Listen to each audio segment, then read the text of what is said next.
کھانا جتنا بھی اچھا بنا ہو، سالن جتنا بھی اچھا ہو، روٹی چپاتی اچھی نہ ہو تو مزہ ہی خراب ہو جاتا ہے۔ بہت ہی سافٹ روٹی یا بہت ہی مزیدار پراٹھا بنانے کے لیے سب سے پہلے تو ضروری ہے کہ آٹا بہت اچھا سا گوندا جائے۔ تو آج میں آپ کو بہت اچھا سا آٹا گوندنے کی چھوٹی سی ٹپس بتاتی ہوں، 2-3 ٹپس۔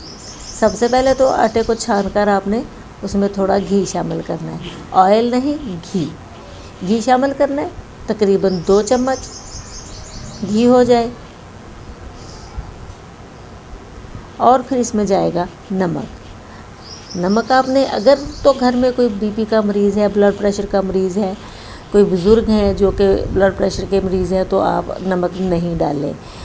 تو اس کے بعد ہم اس میں دودھ شامل کریں گے، دودھ تقریباً آدھا کپ چائے والا جو ہے وہ اس میں ہم ڈالیں گے۔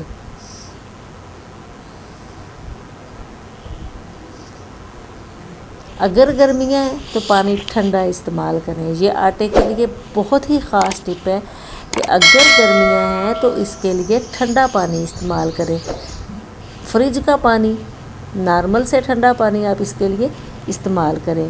اور اگر سردیاں ہیں تو پانی آپ نیم گرم کر لیں، آٹا بہت اچھے سے گوندے گا اور بہت اچھا بن جائے گا۔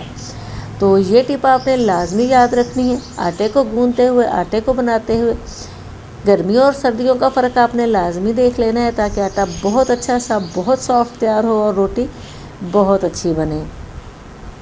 چھوٹی چھوٹی چیزیں ہوتی ہیں کچن میں جن کو یاد رکھنے سے بہت ہی زیادہ فرق پڑتا ہے۔ میری آج کی ویڈیو کیسی لگی ضرور بتائیے گا۔